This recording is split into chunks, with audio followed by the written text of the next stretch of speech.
ఏపీలోని రైతులకు CM Jagan good news చెప్పారు. త్వరలో ఎన్నికలు జరుగుతూ ఉండడంతో సంక్షేమ పథకాలను మరింత పక్కాగా అమలు చేయడానికి నిర్ణయించారు. వైఎస్ఆర్ రైతు భరోసా నిధులను ఈ నెల 28న విడుదలకు సీఎం జగన్ ముహూర్తంగా ఖరారు చేశారు. తాడేపల్లిలోని క్యాంప్ కార్యాలయంలో సీఎం జగన్ ఈ నిధులను విడుదల చేయనున్నారు. రైతు భరోసా మూడో విడత కింద 53 లక్షల మంది ఖాతాల్లో 2,000 చొప్పున 1,078 కోట్లను సీఎం జగన్ జమ చేయనున్నారు.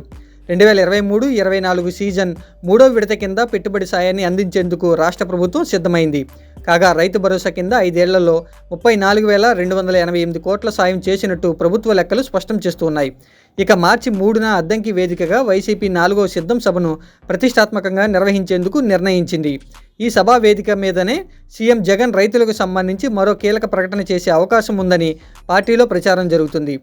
రైతు రుణమాఫీ పైన కసరత్తు చేస్తున్నట్లు తెలుస్తుంది. రైతులతో పాటు మహిళలకు మేలు చేసే మరో నిర్ణయం ఉంటుందని చెబుతున్నారు. ఇట్లు సంక్షేమానికి ప్రాధాన్యం ఇస్తూ వచ్చే ఎన్నికల కోసం సీఎం జగన్ మేనిఫెస్టో రూపకల్పన చేస్తున్నారు. 2019 ఎన్నికల్లో ఇచ్చిన మేనిఫెస్టోలో 99% అమలు చేయడంతో ఇప్పుడు కూడా అమలు చేసే హామీలనే మేనిఫెస్టోలో ప్రకటన చేస్తామని వైసీపీ నేతలు చెబుతున్నారు.